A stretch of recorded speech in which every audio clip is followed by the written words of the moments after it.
영업가족 여러분 안녕하세요. 육시모 강사입니다. 여러분들은 보장 분석을 어떻게 하고 계십니까?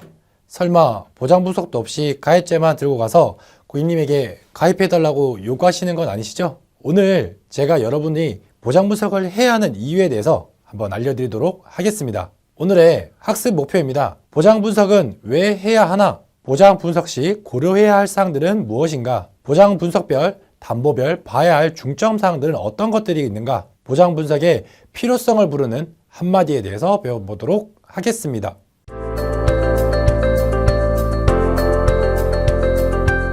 여러분들은 보장 분석을 왜 해야 한다고 생각하세요? 제가 생각했을 땐 영원한 것은 없기 때문입니다. 자, 한번 생각해 보십시오. 핸드폰도 평균적으로 2년 주기로 교체를 하죠. 자동차도 10년 정도 타게 되면 교체를 합니다. 가전제품도 이사 갈 때나 10년 이상 된 것들은 교체를 합니다. 사람이 태어나서도 유아기 때 정말 집중해야 되는 것들이 있고 청년기에 집중해야 되는 것들이 있습니다. 그리고 성인기가 됐을 때 집중해야 되는 것들이 있습니다. 그리고 마지막으로 노년기 때 집중해야 되는 것들이 있듯이 이렇게 시간이 지나면 변하는 것들이 많다는 것입니다. 그럼 왜 보험은 과거에 가입한 것들을 변함없이 쭉 유지하는 게 정말 옳은 방법이라고 생각하시나요? 그렇다고 아무런 분석 없이 새롭게 보험을 가입하라고 하는 것도 맞는 일일까요? 여러분, 우리가 건강검진을 하는 이유가 무엇인가요? 내가 모르는 나의 몸에 생긴 질병에 대한 문제를 사전에 발견하고 빨리 치료해서 오래오래 건강하게 살아가기 위함이 아닌가요? 보험도 사람의 건강검진처럼 1년에서 2년 주기에 한 번은 검진을 받아야 합니다. 생각해 보십시오. 과거 20년 전 암이라고 하면 전부 다 죽었겠구나 생각을 했지만 현재 암이라고 하면 돈만 있으면 살 수 있는 질병으로 시대는 변했습니다. 이렇게 인식이 변하면서 의료기술도 많이 발전했습니다. 하지만 고객님들의 옛 보험은 아직 그대로인 보험들이 많다는 것이죠. 옛 보험을 현재 의료 트렌드에 맞게 변형을 해드리기 위해선 우린 보장 분석을 고객님께 해드리고 그걸 토대로 새로운 보험을 권유해야 되는 것입니다.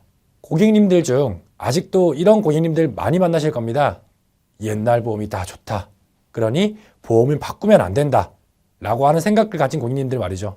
저는 이 생각에 세모라고 생각을 합니다. 물론 옛날 보험들이 좋은 보험들도 있죠. 반면에 그렇지 않은 보험들도 분명히 있다는 것입니다. 평생 사는 집이라고 할지라도 오래 살다 보면 벽지가 노후된다든지 아니면 분위기를 바꾸고 싶어서라도 집을 부분적으로 리모델링을 하는 것처럼 보험도 옛날에 좋은 보험들은 최대한 유지하면서 예전에 가입해서 보험을 해줄 수 없는 그런 보장들은 업그레이드를 하는 것이죠. 그러기 위해서는 우리는 고객님이 납득할 만한 보장 분석을 통해 고객님에게 정확한 보장 분석에 대한 정보를 전달해 드리고 반드시 리모델링을 권유해야 하는 것입니다. 그럼 보장 분석 시 고려해야 하는 사항들은 무엇이 있을까요? 첫 번째로는 한 명에서 끝나는 것이 아니라 반드시 가족 컨설팅을 하려는 목적을 꼭 가지셔야 합니다. 엄마, 아빠, 아들, 딸 이렇게 4명의 가족이 있습니다. 만약 아빠 보험만 잘 가입되어 있고 나머지 가족들의 보험에 구멍이 있다면 그 가족들은 나머지 3명의 가족들 중 보험 혜택을 제대로 받지 못하게 되면서 가족들의 모든 경제적 피해를 볼 수도 있다는 것입니다. 그러니 반드시 가족의 모든 컨설팅을 할 생각을 하시고 모든 고객들에게 가족 컨설팅 권유를 정말 해주시기 바랍니다. 두 번째, 고객이 원하는 담보를 먼저 컨설팅 해야 합니다. 고객이 암을 원하는데 뇌, 심장, 수술까지 한꺼번에 제안을 하다 보면 고객님은 보험료에 대한 부담, 고객이 원하는 것을 말하지 않는다는 이유로 의견이 무시되는 느낌을 받을 수 있습니다. 그러니 고객이 원하는 담보를 먼저 컨설팅 해 주시고 차근차근 고객 관리를 통해서 다른 담보들을 권유하는 것이 정말 좋은 방법이 될 수 있습니다. 요즘은 20만원, 30만원을 고액으로 가입하는 고객님들보단 2만원, 3만원 소액으로 나누어서 가입하는 고객님들의 추세가 많아지고 있습니다. 세 번째, 기존 보험을 가입시킨 사람과의 관계성을 파악해야 됩니다. 어떤 경위로 가입하게 된 건지, 현재 보험 일은 하고 있는지 아니면 그만뒀는지,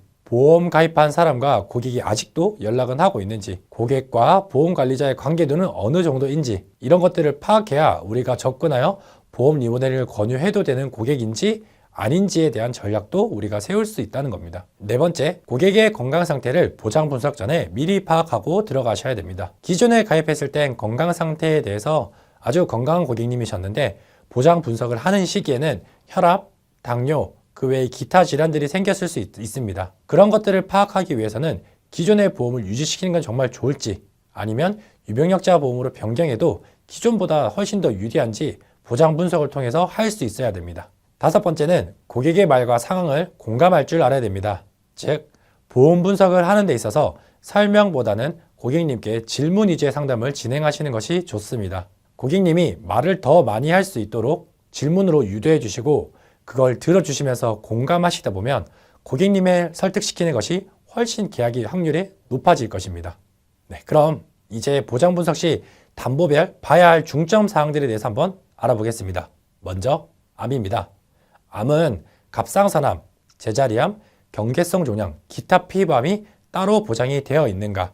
만약 따로 보장하지 않는 보험이라면 꼭 이 담보를 따로 보장할 수 있게 보장을 업그레이드 해주셔야 됩니다. 그리고 최신 의료 트렌드 및 심포괄 수가제에 맞게 표적 항암, 면역 항암 치료제, 양상자 방사선 치료비, 다빈치 로봇 수술, 암 통원 입원 일당 등 신암 치료비가 구성되어 있는지를 꼭 확인해 보셔야 됩니다. 지금 제가 말씀드린 이 담보들은 최근 2년 이내에 생긴 담보들이기 때문에 대부분의 고객님들이 준비가 안 되어 있을 가능성이 매우 높습니다.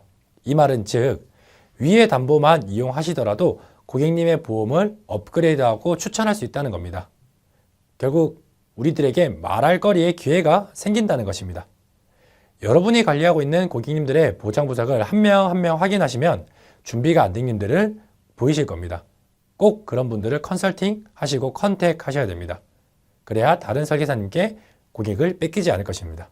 다음은 뇌입니다. 뇌는 보장의 범위에 대해서 중점적으로 볼 필요가 있겠습니다.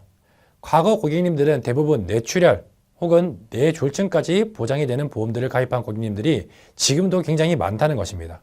이런 고객님들은 보험을 뇌혈관 진단까지 보장하는 담보로 변경을 해주셔야 합니다. 고객님이 보험금을 받을 확률이 매우 그렇게 되면 높아지기 때문입니다. 그리고 더불어 뇌질환은 수술을 하게 될 시 큰 병원비가 발생할 수 있는 수술이 많기 때문에 뇌혈관 수술비도 동시에 가입시켜주면 좋습니다. 그리고 한 단계 더 보강을 위해 뇌질환일 때 장기 입원에 대한 부분을 고려해야 될 텐데요.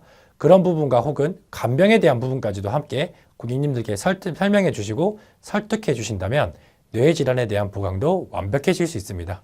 심장은 뇌와 마찬가지로 범위에 대한 부분을 먼저 파악하셔야 됩니다. 과거 고객님들은 대부분 급성심근경색 담보만 가입되어 있는 고객님들이 대부분이십니다. 그런 고객님들을 허혈성 심장질환 담보로 변경해 주시는 것이 보험금을 받을 확률이 높아집니다. 그리고 심장수술도 수술을 하게 되면 10명 중 5명은 재수술을 할 확률이 매우 높은 질환입니다. 그러니 심장 관련 수술비 반드시 함께 가입해 주는 것이 좋습니다. 진단금은 일회성으로 끝나지만 수술은 만기 때까지 회당 나오는 것이기 때문에 꼭 같이 가입시켜 주시길 바랍니다. 수술비 담보는 대부분 질병, 상해 수술비, 소액으로만 가입되어 있는 경우가 많습니다. 소액이라고 하면 100만 원 미만의 수술비를 가지고 있는 고객이 아직도 많다는 것입니다. 이런 고객님들은 종수술비를 추가로 가입시켜 주는 것이 좋습니다. 하지만 종수술비는 피가 많이 나는 관열 수술에 대해서는 큰 금액을 잘 보장하지만 피가 많이 나지 않는 비관열 수술에 대해서는 적은 금액을 보장할 수도 있으니 N대 질병이라고 하는 수술비를 함께 가입을 시켜주는 것이 좋습니다. 사망은 3년치의 생활비에 대해서 사망보험금이 정말 적절한가? 남은 대출 금액에 대비해서 내 사망보험금은 적절한가? 막내, 자녀 독립 전까지의 사망보험금이 충분한가? 이 세 가지를 고려하셔야 됩니다. 3년치의 생활비를 사망보험금으로 준비해야 되는 것은 급작스러운 사망으로 인한 경제적 가난을 방지하기 위해서, 그리고 남은 가족이 다시 재기할 수 있는 시간을 벌어줘야 되기 때문에 기준을 잡은 것이고요. 안타깝지만 가족 중 누군가가 사망하였다고 해도 대출 이자나 원금을 절감시켜주는 일은 많지 않기 때문에 오히려 대출 이자나 원금을 내야 하는 금액에 대비해서 사망보험금을 가입해 줘야지 남은 가족들이 문제없이 생활할 수 있을 것입니다. 만약 종신으로 사망보험을 가입하는데 보험료의 부담이 있다고 한다면 정기보험으로 막내 자녀가 독립하는 시점, 보통은 20세에서 30세 사이 정도일 텐데요. 20-30년 정도만 보장하는 정기사망보험은 종신보험보다 보험료가 많이 적기 때문에 고객님들의 부담을 많이 덜어줄 수 있는 보험안이 될 것입니다. 여러분, 어떠세요? 보장 분석을 왜 해야 되는지에 대해서 어느 정도 공감하셨나요? 여러분들이 전문가스럽게 보이려면 보장 분석의 스킬을 항상 향상시켜야 됩니다. 그래야지 보험 전문가스럽게 보일 수 있다는 겁니다. 오늘의 강의 내용을 정리해 드리겠습니다. 보장 분석은 나를 위한 것이 아니라 가족을 위한 것입니다.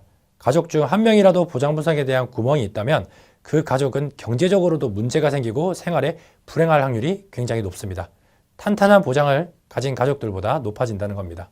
반드시 가족 컨설팅을 목표로 두고 늘 보장 분석을 해주시길 바랍니다. 보장 분석은 건강검진처럼 1에서 2년 주기로 꼭 해주시길 바랍니다. 지금 기존 고객님들 가입을 시켰다 하더라도 1, 2년 주기로 반드시 기존 고객님의 재터치는 꼭 필요합니다. 이때 가입을 목적으로 하는 것이 아니라 현재 가입한 보험이 이렇다라고 알려주는 목적으로 가볍게 터치를 하시다 보면 그중 고객님이 먼저 필요한 게 있어서 요청을 하는 경우가 생길 수도 있고 다른 제3자를 여러분께 소개해 줄 수도 있기 때문에 기존 고객님을 반드시 보장 분석으로 재터치해 주시길 바랍니다. 그리고 보장 분석 시엔 각 담보별 특징을 중점적으로 보장을 하시다 보면 반드시 고객님께 권유해야만 하는 담보들이 눈에 보이실 겁니다. 이것이 여러분들이 활동할 수 있는 거리가 되기 때문에 제가 알려드린 내용을 토대로 다시 한번 기고객자분들 또는 새롭게 만나는 고객님들의 보장 분석을 해 보시길 바랍니다.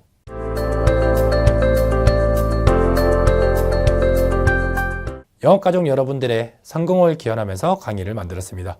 짧은 강의 시간이라도 얻어가는 한 가지라도 있었으면 좋겠습니다. 반드시 이것을 그날 실행해 보시길 바랍니다. 그렇다면 오늘의 당신보다 내일의 당신은 한 단계 더 성장할 것이네요. 이상 강의를 마치겠습니다. 감사합니다.